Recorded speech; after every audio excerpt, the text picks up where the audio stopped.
She kicked her husband out because he was poor. 2 years later, that same man walked into her father's company not as a worker, but as the man who bought it.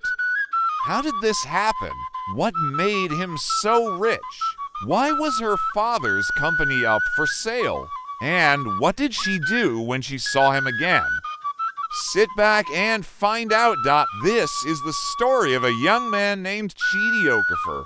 He had nothing, no job, no car, not even a house, but he had love. On his wedding day, he stood in a small room, wearing a black suit. His hands shook as he fixed his tie. "I hope I'm doing the right thing," he whispered. "I don't have money, but I love her." His best friend, Obinna Ez, walked in with a camera. "You're still here. The bride is almost ready." "Do you think I'm making a mistake?" Chidi asked. Obinna smiled. "You may not have money, but you have a good heart." Amara sees that. That's why she said yes. "One day, you'll be the one paying for other people's weddings." Chidi smiled. Amen. The wedding was beautiful. Amara looked like a princess, walking down the aisle with her father, Chief Ebukan Wakoy. When the pastor asked if Chidi took Amara as his wife, he said, "Yes, with all my heart." She said yes too, but her eyes seemed unsure. Still, they kissed, and everyone clapped. 2 months later, Amara was in her father's office. She looked rich red. Dress, gold earrings, long shiny nails. Chief Ebuka handed her a file. "Sign here. Executive assistant to the CEO. This is a stepping stone for you to take over someday." She smiled and signed. "Thank you, Daddy. You've made work so easy for me." Meanwhile, Chidi sat in their small living room, sending out proposals. Nothing was working. He prayed, God, just one yes. At first, Amara was sweet. She cooked, encouraged him, but that didn't last. One morning, Chidi was searching for building projects. Amara walked in, ready for work. "You're still in bed," again with these project applications. "Nothing ever comes out of them. I'm a building engineer." "It takes time," Chidi said. "Time? It's been months." "I'm tired of being the man in this house." She walked out. Chidi sat there in silence. He felt useless. That evening, Obinna visited. They laughed for the first time in a while, but when Amara walked in, she snapped. "This is what you do all day. Sit with your jobless friend and eat snacks." Obinna was shocked. Chidi stood up. "He's my friend. He came to check on me. You need to do something fast," Obinna said after. She left. "Or this woman will destroy you." Later, Chidi asked Amara, "Can you talk to your dad?" "One small contract could help." She exploded. "So that's why you married me?" "For my father's help. Keep your chance." She turned away, silence filled. The room. Days passed. Chidi kept trying. Then one morning, his phone rang. It was Obinna. "I got the job. HR manager. A new car, apartment in Lekki." Chidi smiled. "I'm happy for you." Truly, he was happy, but he was also sad. When will it be his turn?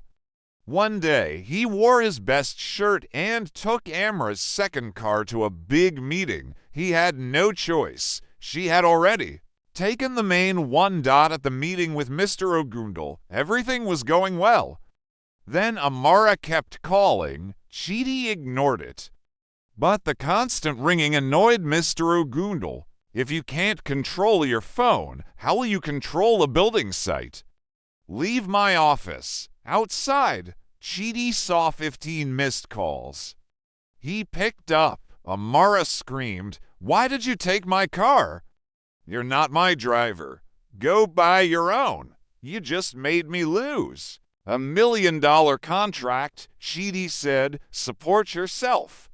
Not with my things. He stood still, broken. That evening, she demanded her car key. Why are you treating me like this, Amara? Because you brought shame to my life. My friends laugh at me because of you. I married you for love. Then maybe you should have married someone poor like you. She spat on him. He raised his hand but dropped it. She smiled. Touch me and go to jail. 3 days later, soldiers came.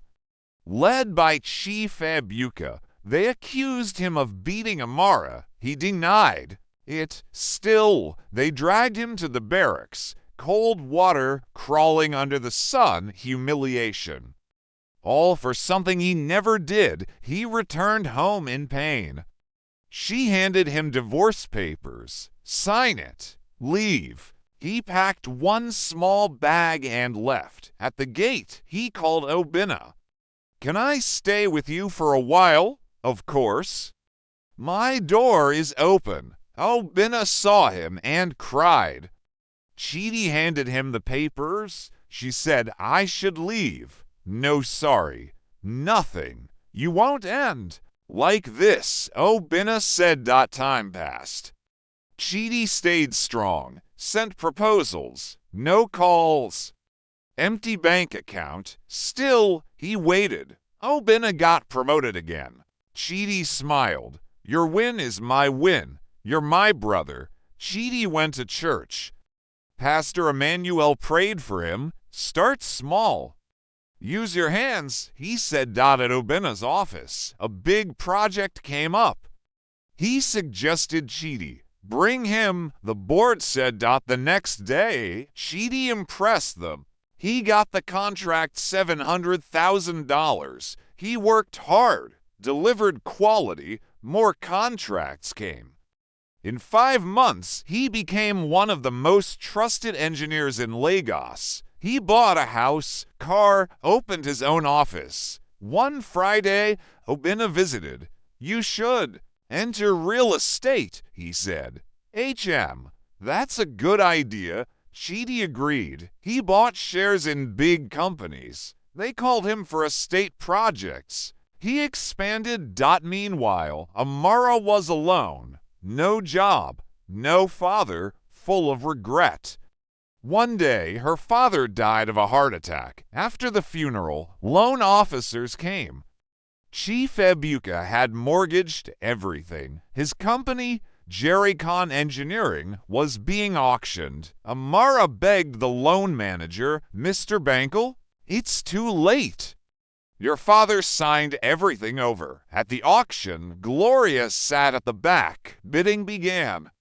Then came the winning bid, $1.2 million, sold to Chidi Okafor Engineering Ltd. She froze. Chidi walked forward, calm, confident. He signed the papers. She met him outside. Why would you buy my father's company?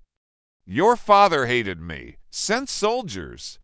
I didn't come to mock you. I came because I worked hard. I saved this company for the workers. He looked at her.